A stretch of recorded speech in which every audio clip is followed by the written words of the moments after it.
We're live. Hi, guys. This is Dr. Paul, and I have a guest and new friend today, Stephen Seidel. He's kind of a man of all trades. He's in branding, marketing, PR, leadership. He's starting to become an expert on men, and I want to talk to him today about all the above. So, welcome, Stephen. Yeah, We thank you already so have a lot of much. people joining. I appreciate So, that. Yeah, thanks for having me yeah. on. It's been great to get to know you better, to spark up a friendship, and support each other in our journey. That's great. And then, speaking of journeys, that's one of the things I noticed about your masthead saying a gents journey, um, a learning hub for men Sure. and personal growth. So, what's your? Why don't we start with that? What's your idea behind that? What sparked you into wanting to start that? Yeah, it's a great question. So when you talk about being an expert in men and on the journey, when I was younger, my parents' divorce was product of a divorce relationship, and so from a young age, I was people pleasing, trying to make other people happy, and at some Right. point, I had to take the power back and realize, look, these are choices that I have to make. When I, point the finger, there's three more pointing back at me. And so later on in life, I relocated to Lexington, Kentucky from Burbank. And I had a 1 month. I had just relocated my agency, and my mom was diagnosed with cancer. And so it was quite a challenge. She moved in. I was operating my business from, my laundry room at the time during COVID. It was wild. And I knew that Mm. it was pretty imminent that I needed a way out. And if I didn't get a way out, it would be a pretty hard crash. And so I thought to myself, what can I do here to make this a little bit better? I'm in a new city, no friends, virtual company, pandemic. And I thought to myself, there's got to be friends that would be willing to get together and talk. And so that's how Gent's Journey was formatted. I took a list of all my friends who are fathers, founders, just great people because I would want to spend time with them. And so 6 years ago, that's how Gent's Journey was founded. I reached out five of my closest friends. We started just showing up every Monday and just talking about life, being a dad, and what it takes to really be present in today's day and age. And so that's what Gent's Journey has become. And we decided on 7 pillars of manhood. They would be friendship, family, fun, focus, fitness, freedom, and faith. And so those were the areas that we tried to address so that we would have a balanced life with when just showing up with our children and with our colleagues. That's amazing. What is your particular faith? So me, I'm Christian. I was raised Catholic, and so I right Okay. now I live in Lexington. And one of the things that I see a lot of from a men's group perspective is a lot of people have a challenging time separating their faith from the men's group. And so there's a lot of men's groups that come out of the church, which is great. One of the members in our Gents Journey, his name is Dean. He's of Muslim faith. And another member, his name is Matt. Yeah. And he's more of the spiritual bodied faith, if you will, the universe. And so for us, as long as you have something that you're looking up to and that you know that it's, greater than who we are, that's fine with us. And so that was sort of how we positioned that. That's great. That's great. That it doesn't have to be dependent on a specific faith. The way we psychiatrists are trained are to respect all faiths and work, within somebody's spiritual framework. Where I came from to this topic of men was about 25 years ago. I bought a website called menspsychology.com, and people told me, "You're crazy. Why would you do that? Men don't need psychology. They could just have general psychology, and psychology is psychology. Why would you do that?" But I saw it coming. The sociology changes in the country and men's decline, sometimes rapid decline in this country. I just saw it coming, and I was like, "There's got to be something that speaks to them specifically and attracts them to the right treatment modalities." So it turns out today, a good friend and colleague of mine, John Barry at UCL, University College London, that I've gone and got to speak for him once. Um, it has written the very first textbook on, he calls it male psychology, to differentiate the biologies. And he and numerous colleagues, including Martin Seeger, have really blasted off the research arena of trying to understand men, which nobody ever thought was necessary because medicine developed through the last century based on the male body principles being applied to the female body as if the female is the same. But it's the reverse in psychology, where the nurturing nature of females that's built into therapy kind of imbues the whole history of psychology development up until recent decades. So anyway, the point is, one of the want to go back to your what amounts to a men's group. It sounds like a large men's group Sure. of high performing men. One of John Barry's discoveries was to find, well, what exact kinds of psychotherapy actually work for men and which ones don't. And he doesn't like me to say CBT doesn't work, but it's the way CBT, cognitive behavioral therapy, works that doesn't has never appeared to me to be that attractive to males, to like express your emotions and examine your emotions. Whereas newer therapies like BAT, behavioral activation, and CAT, cognitive analytical, um, setting goals is what it's all about for males. So Sure. males would go to therapy if the therapist would say, "What are your goals? What do you want to achieve? Do you want to recover, from your divorce? Do you want to get a new girlfriend? Do you want a better job? What are your goals? And then how can I help you work on skills to achieve that?" And then it turns out, adding all this up, the master kind of therapy for males, the most efficacious therapy is men's groups, where there's no specific leader, where everyone kind of co-leads and co-coaches. That's the most effective psychotherapy for males. Wow. And you're doing it. That's Yeah. fantastic. So one of the things that we created, this is a little beat up. This is called the Journey Deck, and so what we found along those lines, Dr. Paul, is that oftentimes men have a little bit of a challenge admitting, taking the first step, getting involved in these conversations. And so we felt to ourselves, how can we make it easier? So we created this deck. It's called the Journey Deck, and it's a series of questions that we've had throughout the conversations so that when you go to a networking event or you're with some friends and you just pick out the deck of cards. I used to take this to the local fatherhood initiative, and just by having a card in your hand, it just makes it easier as opposed to another male looking you in the eye and making it confrontational. So it's a series of questions that you can answer. I'd love for you to answer one.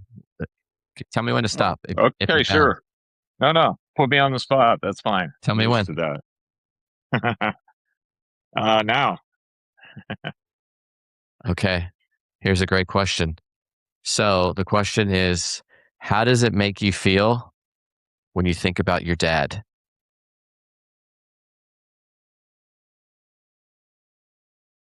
Oh man, that's complex. We can Today, go to very another one. loving. No, it's a good one. It's a good one. Today, very loving. He died of a heart attack while signing his divorce papers, Oh man.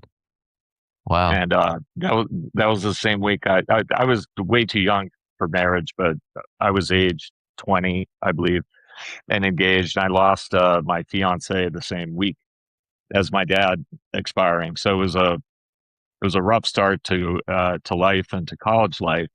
And I was very angry at him for many years for simply being absent, being gone, and not understanding all of the flying monkey stories told about him by other various members of the family that eventually, to me, proved to not be true.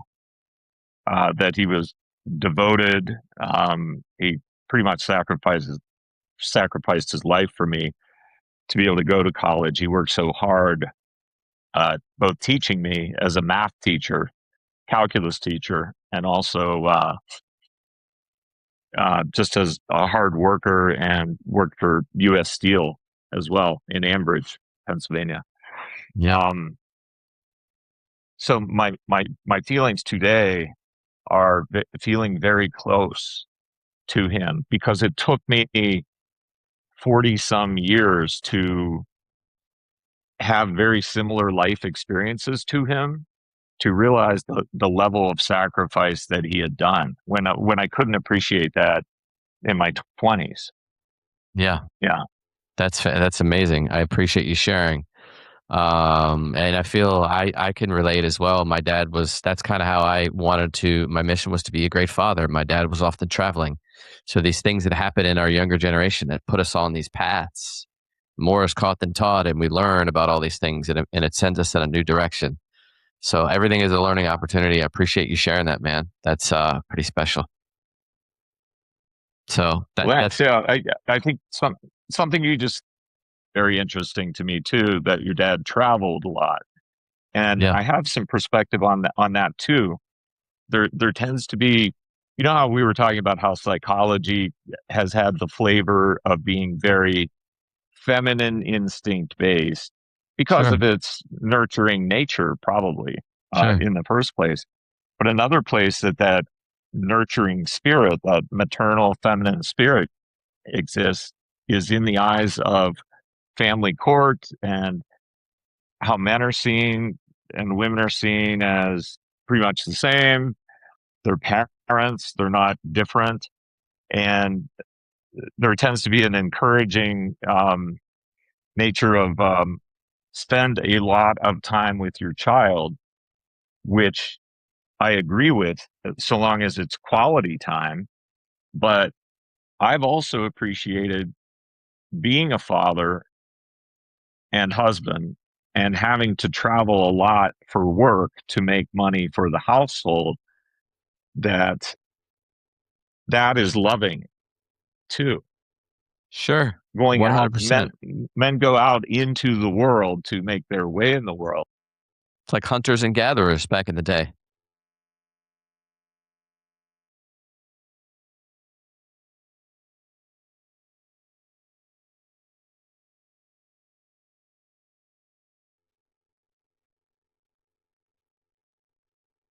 We're just waiting for technology to catch up, I believe. I think we have a little bit of a glitch. Looks like Dr. Paul's Wi-Fi went down, but he was talking a little bit for people who are still on. He'll be joining right back about the importance of us men to be providers, and I think a lot of that goes back to our love languages. You guys probably know the five love languages: sharing time, giving gifts, uh, words of affirmation, touch, and then there's one other one that I can't remember. Maybe if you're listening, you might know the last love language, but the importance of the love languages growing up as a parent, as a spouse, as somebody who provides for their family. And so we're just waiting here for Dr. Paul to rejoin. And we were talking a little bit as well to have a solid support system wherever we're at. So that's what we do here at the Gents Journey, which is a group that I run for men that are interested in having a balanced life personally and professionally. And one of the things that we were playing with earlier was this journey deck where it has a series of questions that allow you to go a little bit deeper. I'm going to give you guys a question that maybe you can answer for yourself and share it with somebody. At the end of the day, what we really cherish in our men's group is connection, the importance of connection. And if you look at any Disney film, there's always a problem that happens. They find a friend, they find a thing, they find a love mate for the B story. You know, the A story is the hero's journey, much like Joseph Campbell. There's the inciting incident, but having that friend, that connection to someone that can allow you to really see the potential in your life. And so, again, like I was talking about this journey deck, these are a series of cards that we created at our men's group. I'm going to stop and give you a question that maybe you could think about.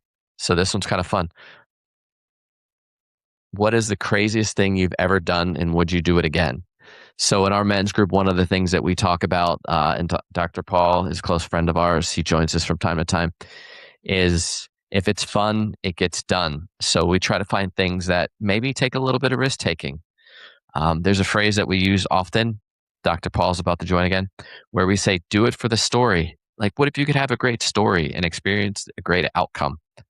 So that's one of the things with our card deck where we really focus on trying to do things that are fun, because if it's fun, it gets done. And so one other thing I want you to be mindful of, we talked a little bit about this, is how do you set your day?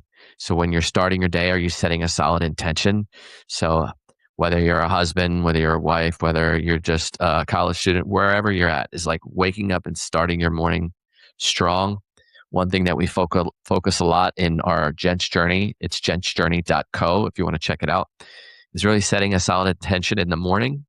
And we have a morning routine where we talk about, courtesy of one of our co-founders, we talk about eating your morning pies. So every morning when you wake up, think about it like a slice of pie. You have 4 slices. First one is the P. We love acronyms. P stands for physical. What can you do in the morning to get your blood flowing, to get the endorphins going, to get outside, to get that cortisol rolling, because that's going to allow you to have great sleep. And then the I in that slice of pies is something intellectual. How can you get your brain firing? How can you get those neurons rolling?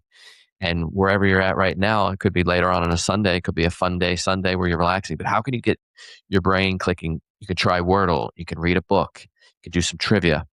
And then the third piece of the pie in the morning is something emotional, which is connecting on a deeper level, is connecting to maybe your kids, giving them a hug, calling your mom, your dad, if you're still with them, if they're still with us, letting them know that you love them.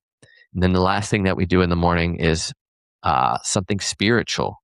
We talked about faith a little bit earlier. Whatever your faith might be, whether it's God, Buddha, whomever. But when you wake up in the morning, think about taking a slice of your pies, physical, intellectual, emotional, and spiritual. And that's going to allow you to start the day strong, because problems are going to come up, but it's how we deal with them. It's that voice in the head that's going to tell us that you're not good enough or that you're doing something wrong. And how do we deal with that voice in our head? To say, yes, I hear you, voice in the head. We have a practice at Gents Journey where we name that voice in our head. For me, it's people pleasing Peter. I love alliteration. I love the power of 3. So when something comes up, am I trying to come from a place of pattern behavior where I'm pleasing people? Or am I listening to that voice in the head, understanding that all things are subjective and we're making choices and responding versus reacting? So that's one thing that we really believe in, is setting that intention in the morning, knowing that when you wake up for today's Sunday, really setting a solid intention so that into Monday, when you wake up, you don't have a case of the Mondays, but you've already prepared. You know what's coming tomorrow. You've done your homework. You've done something physical, intellectual, emotional, and spiritual. And so those are some of the things that we do at Gents Journey. I'm just checking in with Paul here, just see if he's ready to come back in. And then one other thing that I wanted to share with you. So I come from the Seidel agency. So it's the Seidel agency. I have a PR background. And so one of the things that we also focus on, and this is both personally and professionally, is the 4M philosophy. So first, it starts with your mission. And this applies to you personally or professionally. What is your mission? What is your why? Why do you get up every single day? Now, the second part is the message. What is the story that you're sharing, whether it's externally when you're on stages or internally? What is that narrative that's coming into your head? Are you in the victim mindset, or are you in the mindset where you're actually the hero of your own journey and taking full responsibility? So you start with your mission, then you go to your messaging. Then the third one is